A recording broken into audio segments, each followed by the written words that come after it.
Perkenalkan, nama saya Andres Tampobolon dengan NIM terakhir 022. Jadi di sini saya akan membahas modul pertama, yaitu tentang hierarki memori. Jadi berdasarkan hasil pengamatan kami menggunakan task manager, bahwa prosesor yang digunakan laptop ini yaitu Intel Core i7 1185 Gen 7. Dia juga memiliki cache L1 sebesar 320 KB, L2 cache-nya 5,0 MB, L3 cache 12,0 MB. Jadi cache ini juga merupakan memori berkecepatan tinggi yang berfungsi menyimpan data yang digunakan oleh prosesor. Pada pengujian ini, cache L1 320 KB dengan L2-nya 5 MB, L3-nya 12 MB. Jadi hasil menunjukkan bahwa cache L1 memiliki latensi terendah tetapi kapasitas paling kecil, sedangkan cache L2-nya berukuran 5 MB, lebih besar dari L1 namun memiliki latensi sedikit lebih tinggi, dan juga cache ini juga bersifat private per inti setiap core, memiliki L2 sendiri. Jadi fungsinya menjadi jembatan antara L1 yang sangat cepat namun kecil dengan L3 yang lebih besar namun lebih lambat. Jika data tidak ditemukan di L1, prosesor akan mencari ke L2 sebelum akhirnya ke L3. Jadi cache L3 berukuran 12 MB, bersifat share, digunakan bersama oleh semua core. Kapasitasnya paling besar di antara level cache, namun latensinya juga paling tinggi. L3 sangat berguna untuk menyimpan data yang sering diakses bersama oleh beberapa core, sehingga mengurangi kebutuhan akses ke RAM yang jauh lebih lambat. Jadi tanpa L2 dan L3 ini, prosesor akan lebih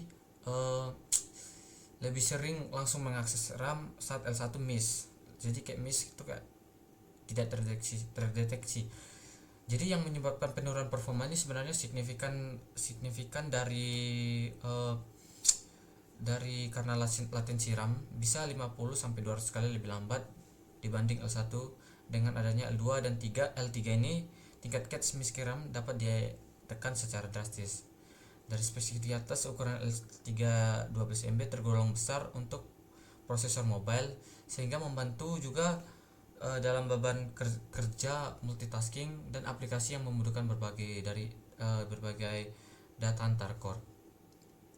Dan juga RAM memiliki kapasitas besar dengan latensi lebih tinggi. Hal ini menciptakan prinsip trade off antara kecepatan dan biaya. Jadi tanpa cache juga prosesor akan sering menunggu data dari RAM yang lebih lambat, sehingga menurunkan kinerjanya. Jadi itu alasan kenapa kita membutuhkan RAM juga ya guys ya. Baik, saya lanjut dengan hierarki berjenjang. Sistem dapat menyimpan data paling sering digunakan di cache tercepat, sehingga efisiensi meningkat. Kesimpulannya yaitu ukuran cache tidak bisa diperbesar seperti RAM karena keterbatasan biaya dan area SIP. Namun keberadaannya sangat krusial untuk mengurangi bottleneck akses memori. Mungkin dari cuman itu saja yang saya sampaikan untuk modul pertama hierarki memori ini. Terima kasih.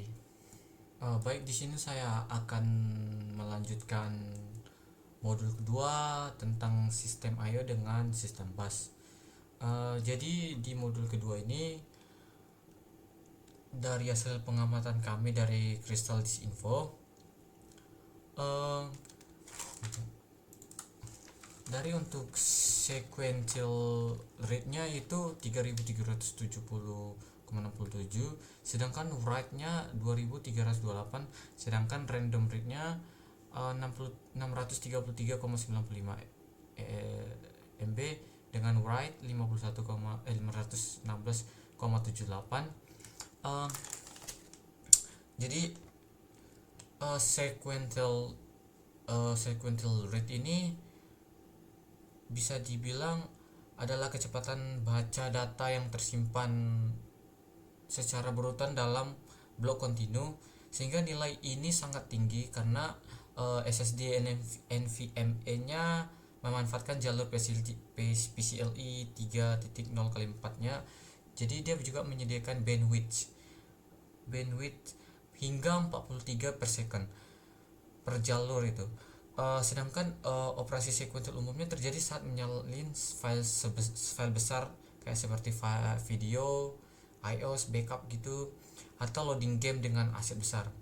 Untuk game-game AAA kayak game-game sekarang gitu. Dan juga sequential write ini lebih rendah dikarenakan ke karakteristiknya controller NAND flash yang umumnya membutuhkan waktu lebih lama untuk menulis dibanding membaca gitu. Meski demikian, angka ini juga tetap sangat baik untuk kelas SSD NVMe. Dan juga ada random write ini, yaitu 633,95 MB. Jadi random read ini juga jauh lebih lambat dibanding sequential read. Penyebabnya adalah data juga tersebar di lokasi tidak berurutan, sehingga juga controller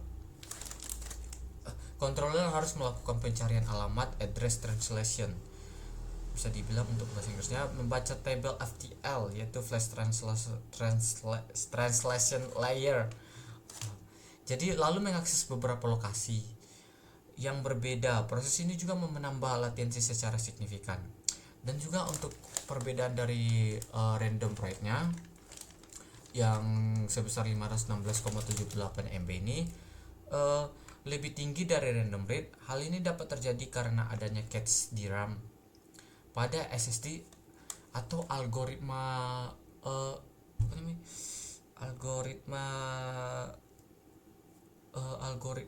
write buffering yang menggabungkan beberapa operasi tulis kecil menjadi satu blok besar sebelum benar-benar ditulis ke NAND.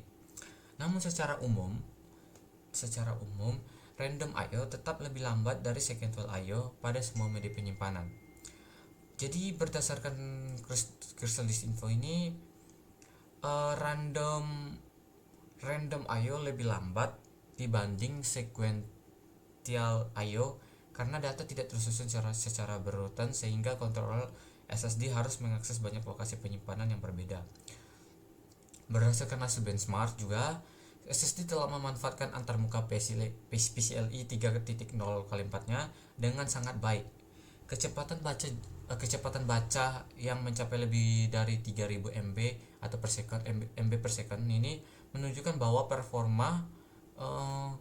performa storage-nya sudah mendekati kemampuan maksimal jalur transmisi yang tersedia.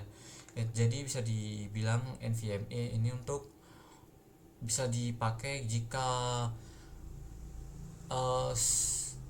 size-nya yang besar untuk pengen lebih cepat transfernya.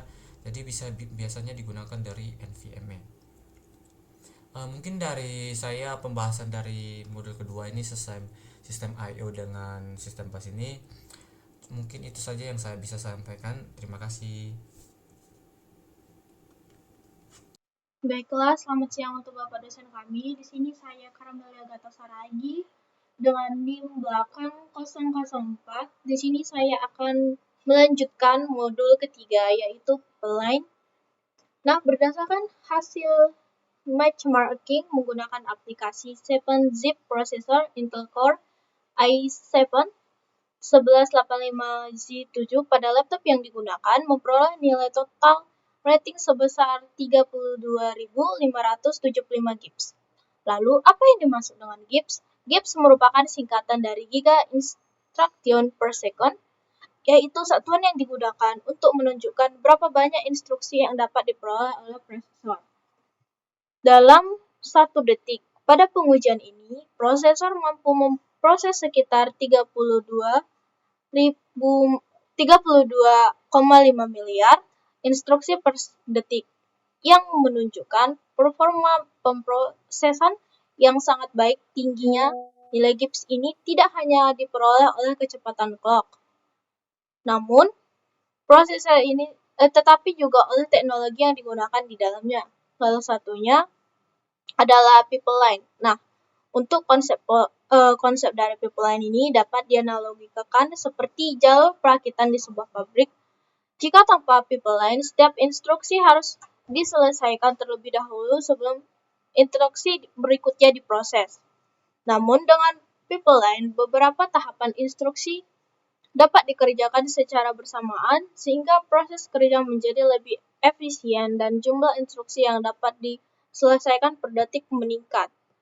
Selain itu, prosesor ini juga mendukung super scalar execution, yaitu kemampuan untuk menjalankan lebih dari satu instruksi dalam satu siklus clock. Teknologi ini membuat pemrosesan data menjadi lebih cepat dibandingkan prosesor yang hanya dapat mengeksekusi satu instruksi dapat dalam satu siklus. Perlu diketahui bahwa dua prosesor dengan frekuensi clock yang sama belum tentu menghasilkan nilai Gibbs yang sama. Hal ini karena performa juga dipengaruhi oleh faktor lain seperti desain mikroarsitektur, ukuran CC, kemampuan branch prediction, serta efisiensi pipeline yang digunakan.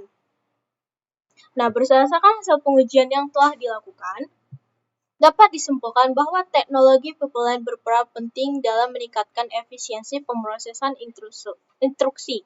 Nilai Gibbs yang tinggi pada prosesor Intel Core i7 1185Z7 menunjukkan bahwa prosesor ini mampu memanfaatkan teknologi pipeline modern dengan sangat baik untuk menghasilkan kinerja yang sangat optimal. Nah, untuk di sini kami menampilkan hasil dari screenshotan yang sudah kami kerjakan. Nah, sekian untuk modul 3. Terima kasih. Baik, perkenalkan nama saya Windari dengan NIM akhir 044. Pada modul 4 ini saya akan membahas mengenai benchmark.